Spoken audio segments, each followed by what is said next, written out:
They laughed. They mocked. They underestimated her. But 17-year-old Ava Jenkins was about to unleash a silent storm that would leave everyone 17 years old. That's all Ava Jenkins was when an entire room fell into stunned silence. She stood, poised yet understated, at the edge of the polished mat, her braided hair neatly secured. The walls of the prestigious Genesis Combat Academy glittered with photos of champions and bold slogans. But none of those faces, none of those figures ever looked like her.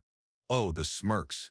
They didn't even try to hide them, those dismissive smiles that said, "You don't belong here, little girl." Every glance, every hushed chuckle, screamed, "You're a misplaced ballerina who took a wrong turn. Too graceful, too composed for this arena." Didn't they see the quiet storm brewing within her? Not yet. The whistle pierced the air. Just 14 agonizing seconds later, the very man who had mocked her the most, the one whose arrogance filled the room, lay sprawling on the ground. His hand flailed desperately, tapping, begging for release. Ava stood over him, a picture of calm, utterly unshaken. The room could never forget that moment. Not because she uttered a single word, but because she didn't need to.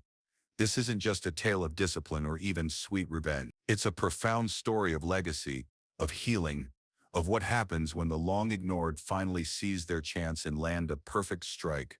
In the gleaming, echoing halls of Genesis Combat Academy, confidence and swagger were the only currencies. This wasn't a place for novices. It was where elite athletes, hardened law enforcement trainees, and pampered trust fund kids came to get tough. The walls gleamed, the mats were spotless, and the egos, oh, they were colossal. Ava arrived without a shred of fanfare. A faded hoodie, worn black track pants, scuffed sneakers. She was an anomaly. The room noticed her, yes, but not with curiosity, only with dismissal. To them, she was just another underprepared girl, her dreams far grander than her apparent discipline. Her skin showed no calluses, her body no bruises. She looked untouched, unproven. When the infamous Coach Miller spotted her during warm-ups, his reaction was glaringly obvious. He saw her name on the roster. His brow shot up, and without bothering to lower his voice, he let the entire class know exactly what he thought. His tone wasn't just dripping with sarcasm. It was heavy with decades of quiet prejudice disguised as humor. Did she react? Not a flicker. Not when the snickers spread. Not when someone rudely nudged her gear bag to the far wall as if it were trash. She just stretched. She just breathed. And beneath her sleeve a faint scar pulsed, a silent echo of battles fought long ago. That mat wasn't just rubber that day. It was a battlefield. And Ava had already survived wars far greater than this. East Detroit isn't the picturesque city on tourist maps. It's a place where chain-link fences sag with age, where corner stores are havens and bus stops hum with footsteps before dawn. Ava's small home on Arthur Street, just blocks from the only community clinic, overflowed with love. Her grandmother, sharp, kind, and unbreakable, had raised her since she was 6. Her father, a brave Marine, had died overseas before she could even grasp the concept of war. Her mother? She had vanished into the abyss of addiction soon after. Every morning Ava rose before the sun. She'd practice stretches from old VHS tapes her father once owned. She'd quietly cook breakfast for her grandmother, meticulously clean the dishes, then head to school, her backpack heavy with books and even heavier with memories. At school she was a shadow, fading into the background, never loud, never confrontational, but always, always watching. After school, while other kids posted videos or hung out, Ava would retreat to her room.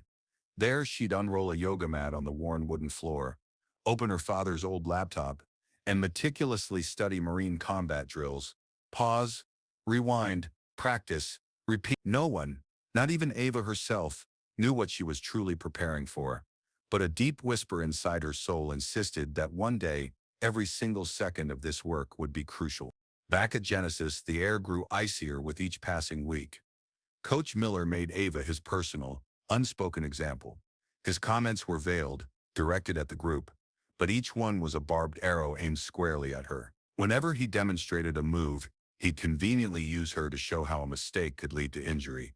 And when he'd slam her onto the mat with a force that felt truly malicious, no one dared to question it. The others simply watched, some with fleeting guilt, some with amusement, but most with a chilling silence. After the third week, her gear bag was moved again, this time just outside the mat zone, then to a supply closet. The unspoken message was crystal clear. She didn't belong. Not really. But Ava didn't complain. She didn't film an expose. She didn't ask for sympathy. Instead, she went home and trained twice as long. Every fall she took at Genesis, she replayed at night, studying angles, correcting her stances, finding her perfect balance through relentless repetition, unwavering discipline, and fierce resolve. What they failed to grasp was that Ava had already mastered survival in silence. This was nothing compared to the crushing grief she'd wrestled with as a child, the gaping void left by her father's death, her mother's heartbreaking absence, the immense weight of being a provider at just 17. Pain didn't scare her. Being forgotten, however, terrified her, and she absolutely refused to be invisible forever. The community rec center on the west side was a stark contrast to Genesis. No sleek mats, no polished walls.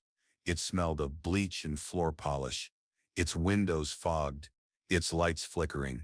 But for Ava, it was sacred ground. It was there she found Miss Thompson, a retired Army hand-to-hand combat instructor. Miss Thompson carried the aura of someone who had faced real fights, not just tournaments but true survival. She cared nothing for flashy form. She demanded results, raw grit. Ava never had to explain herself to her. She simply showed up and trained. Week after week, bruises transformed into muscle memory, stumbles into cunning strategies. She didn't just learn how to subdue an opponent. She learned to anticipate their every move. In the dim shadows of that old gym, Ava forged herself into something no one at Genesis could have ever imagined. Formidable, precise, dangerous. No accolades, no trophies, just sweat and quiet power. The Detroit Youth Self-Defense Invitational was the city's premier showcase.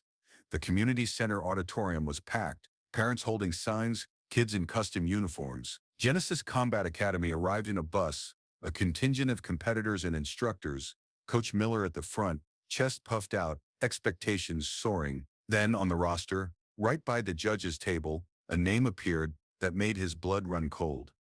Ava Jenkins. She wasn't just registered, she was listed as an advanced alternate. Someone with real pull had cleared her. Miss Thompson, of course, had signed her in. When a senior black belt from another school dropped out last minute due to injury, the tournament bracket automatically filled with the alternate. Ava. A stunned murmur rippled through the hall. Coach Miller's face flushed a furious red. He argued, he demanded disqualification, but the paperwork was ironclad. The bracket was locked, and fate, perhaps guided by a long overdue reckoning, pitted Ava against Coach Miller himself. They stood facing each other. Miller's stance was wide, aggressive. Ava's was narrow, still. The referee's signal cut through the buzzing tension. Phones shot up. A few snickers escaped. 14 seconds, that's all it took. Coach Miller lunged, expecting the usual resistance. Ava gave him nothing. She slid effortlessly beneath his grasp, expertly redirected his weight, shifted her hips, and then, a blur of motion. Hook, spin, armbar, tap. The resounding slap of his hand against the mat echoed louder than the gasps from the crowd. His face contorted, not in pain but in utter crushing shame. Ava released him, her expression devoid of emotion. She simply stood, bowed with quiet respect, and walked away. No celebratory grin, no fist pump, just pure disciplined grace. The crowd remained frozen for a beat, then erupted. Phones recorded, voices roared. The girl they had mocked hadn't laughed back. She had simply walked off the mat, silent and certain.